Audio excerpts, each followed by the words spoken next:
Bonjour les amis, fratelli bianconeri, bienvenue dans cette nouvelle vidéo. Alors, je voulais revenir un peu sur le feuilleton de la Juve qui a eu cette dernière semaine et aussi un peu vu un peu l'acharnement qu'il y a côté médiatique sur Thiago Motta. J'ai même vu que hier soir, Valerio Staffelli sur Canale 5 lui a donné le tapiro d'oro. Pour ceux qui ne savent pas, le tapiro d'oro est un trophée ou prix un peu satirique, voilà, pour l'accomplissement de certains faits, quoi. Comme l'a eu Spalletti il y a 2 jours suite au match nul contre l'Allemagne et la piètre première mi-temps de l'Italie. Voilà. Alors oui, tout le monde, dont moi le premier, hein, on était tous contents et enthousiastes de voir Motta prendre les rênes de la Juve l'année dernière. Pour avoir quelque chose de nouveau, ne pas avoir toujours la même chose, notamment ce qu'Allegri proposait à l'époque.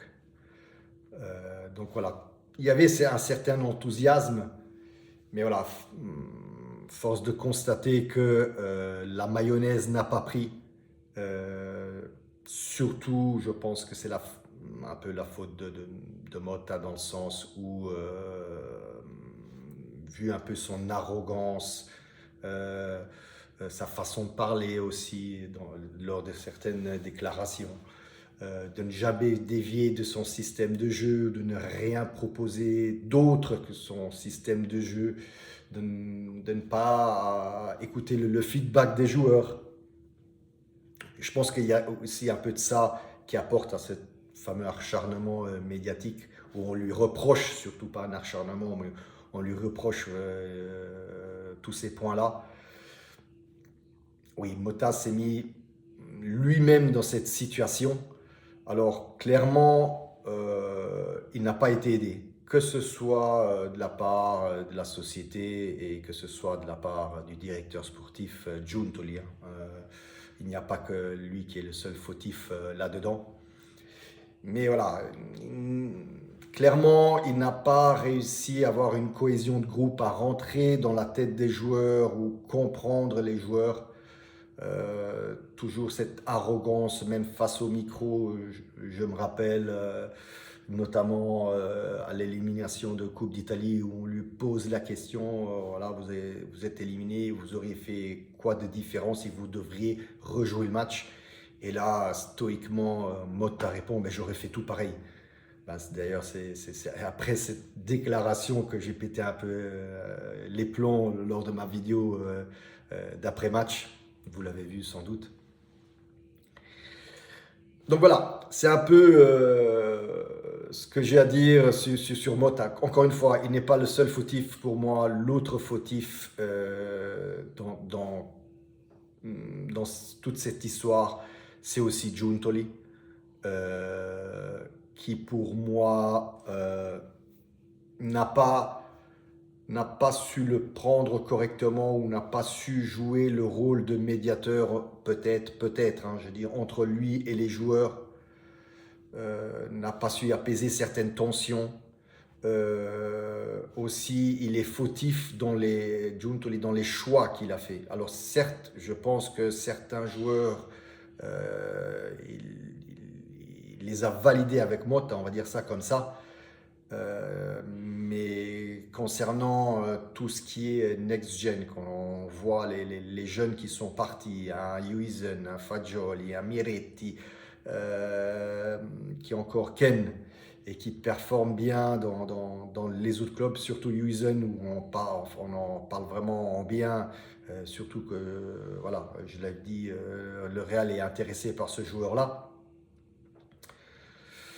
Et aussi la gestion des autres joueurs, d'un Vlahovic, d'un Gatti, des, entre guillemets, sénateurs qui étaient là.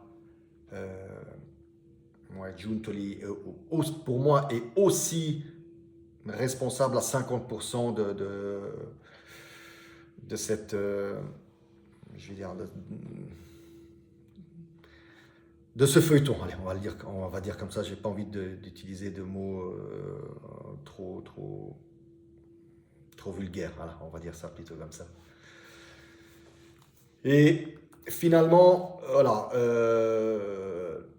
pour moi, la société, enfin, le fait de virer Motta, pour moi, c'est une bonne chose, mais pour moi, ça arrive un peu trop tard. J'espère que ce n'est pas trop tard.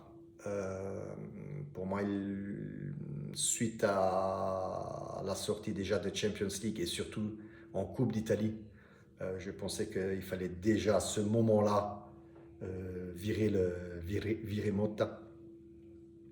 Donc j'espère que ce n'est pas trop tard. Maintenant, Igor Tudor viendra. Pour moi, il vient à la rescousse. Hein. Donc vous avez vu, il s'est tapé quand même 10 heures de route en voiture pour arriver à la Continassa. Donc ça prouve bien que il a la Juventus dans le sang. Il veut remonter. J'espère qu'il arrivera à avoir une certaine cohésion des joueurs. Maintenant, vous dire, est-ce que ça suffira un Juventino Doc? Est-ce que ça suffira? Est-ce que Igor suffira à changer la mentalité des joueurs, à avoir une cohésion de groupe? Je ne le sais pas. Je ne le sais pas. Ce que je sais par contre, juste pour revenir à Motta, c'est que si on l'aurait gardé, même face à Gênes, je suis sûr qu'on aurait perdu le match aussi.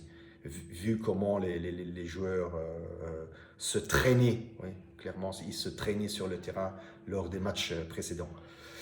On verra bien, ce sera un gros test pour moi, pour Igor, le prochain match face à Gênes.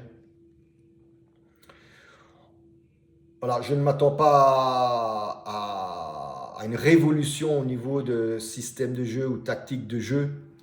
Je pense qu'il va mettre les joueurs qui sont en forme sur le terrain et les faire jouer, tout simplement. Et attendre d'eux surtout un peu de volonté de jouer ensemble et penser à l'équipe. Voilà.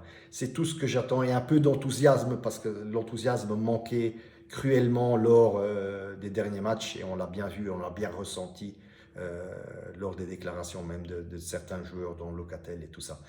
Il y avait cet enthousiasme, cette étincelle qui n'était plus là.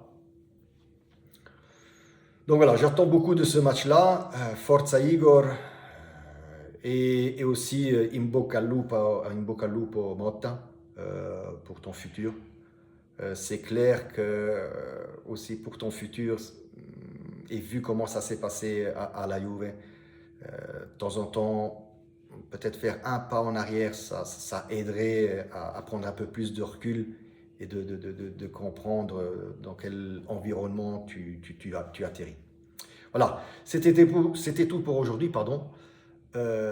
Fino alla fine, forza Juve, ciao ragazzi.